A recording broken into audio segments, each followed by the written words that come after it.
So now, skip forward 4 years later. I've been a functioning, by functioning I mean I still have a job, alcoholic for about 4 years at that point. Wondering what the heck happened. I said the sinner's prayer. I kind of read the Bible. I didn't go to church because those people talk funny. They do. This is a different culture. Yeah. Different culture. I went to a church. Being around nice people who wanted to hug me freaked me out. I didn't know what to do with that. I started just crying out to God. I love to pray. I've always loved to pray. I love God. I love the Father. Amen. I just do. Amen. That Father's heart. Wasn't exactly sure what to do with Jesus, but I loved the Father. I was going to work every day, doing my job, getting off work, and then drinking roughly a 12-pack a day of Budweiser, which shows you that I had no class in addition to being adult. I don't think we have any Budweiser fans in the room, so certainly no Bud Light fans. I got to a point where I was just crying out to God every day. Amen. Like, yes. What? God? Yes. So, and in my mind, because I didn't go to church, I had no training, I wasn't raised in a Christian home, I read my Bible, but it didn't make sense, and I was struggling, I was hurting. The only reason I still had a job was because my parents owned the company. You know, I was losing friends, I was losing the things that mattered to me, my wife had left me.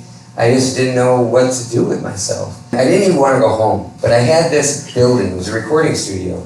I had built it, so I knew exactly what it sounded like, what it felt like, I knew everything about this building, I knew it. Mm-hmm. I didn't know myself very well, but I knew that building. That's where I couldn't even go home after work. I'd go home, take a quick shower, I lived in an apartment. I'd run back there with my 12-pack of Bud. I would sit on the floor, I'm not going to do it because I'm old now, and you'd have to have a healing service and then you'd have to pick me up. So I would sit on the floor and drink. You know, I wasn't doing stupid stuff. I would never go to a bar because I can't fight. Good grief. But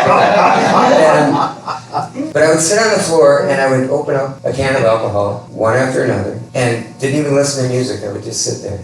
And if I'm making it sound romantic, oh, believe me, it was. I sat there pretty well hammered by sometime after midnight, this one night, and I had this image in my head that God would save me by reaching his hand down from heaven, taking the can out of my hand. Like, cry out for that. Because, you know, sometimes when you're waiting for God to do a miracle and you're expecting something very specific, it doesn't come like you think it's going to. Right. It doesn't look like you think it's going to.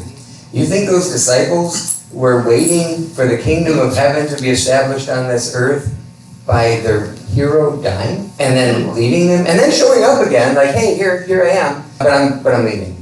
You think that was in anybody's plan except the Father? So it doesn't always look like it should. I'm sitting there drinking after months of crying out to God, and the room suddenly went absolutely quiet. Could you do me a favor here? Just for just a second, stop writing, stop chewing, stop everything. Don't stop breathing, but just get as quiet as you can for just a few seconds, okay? On three. 1, 2, 3. Okay. During that time period, you heard a heating cooling system going. You heard the lights buzzing. You heard you heard Pastor's amplifier. Funny, that to me just sounds like sweetness. There's sound. Everywhere you go, there's sound. When you walk into a room, when somebody walks into a room, and while you're sitting in it, you hear a difference in the sound because it's absorbing the sound or the door's opening. Everything. Okay. That's true. Suddenly, this room went dead silent. And I was just sitting there looking at the floor with a bunch of beer cans. The reason I sat on the floor, by the way, was because you can't fall off a chair and hurt yourself. You think I'm joking, I'm not. Oh, it's good. And I'm sitting there, I realize something's different. It's dead quiet in this room.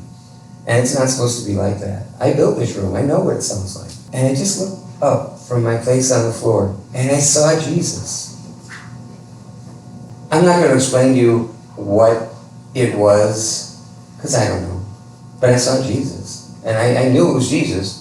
And he looked at me. He wasn't mad. He wasn't happy. He just looked at me with compassion in his eyes. And he said, there's something I want to show you. Was it an audible voice? I doubt it. I think it was just in my head, but I don't know. He said, there's something I want to show you. And there next to him appeared this swirling cloud of smoke. Mm-hmm. And whatever it was, it scared them. It scared me. It frightened me greatly. And I just put my head down on the floor, just cried. And I refused to look back up until I went to sleep. Next day, I go to work, and I'm like, oh, Mark, wow, dude. But I go to work, and I forget about it. I go back after work the next day, I take a shower, I get a fresh 12-pack, and I go and sit down, because if you're going to do something right, you should do it every day. I start drinking again. The room goes quiet, and suddenly I remember the night before. I'm like, wow, this is a terrible dream. I look up, and there's Jesus. And he said, there's something I want to show you. I put my head down, I closed my eyes, I forced my eyes closed, and I stayed that way. I don't know how long. Eventually I fell asleep. I didn't pass out, I fell asleep. Whatever it was, I woke up and went to work, and all day long I was just jumpy. Every little thing around me that happened, any loud noise, I was just jumpy, I was shaking all day. I just thought, great, Mark, great, this is wonderful. This is what you have lost your ever-loving mind. You are going to get locked up. You deserve to be locked up, and if that's the way God answers prayer by just putting you in an asylum, you probably deserved it. But all day long I was convinced I had finally gone insane. I don't know what to do now. What do you do when you've lost your mind? What's left? So I go back to the same place the next night. Once again, I had my nice fresh 12-pack of horrible beer. But I pulled the can out and I just set it in front of me. And I just looked at it. I could not force myself to drink it. Wow. It was, whatever it was abhorrent to me. Just the thought of it was making me ill, and yet I couldn't get away from it. Something was happening to me, and I didn't understand it. Ever have that? Yes. And the room was quiet. And I didn't want to look up, because I thought the next sound I'm going to hear is the ambulance coming to take me away. I'm looking at the condensation rolling off the can onto the floor. And I'm just saying, I don't want to look up. I've got to look up. I don't want to look up. I've got to look up.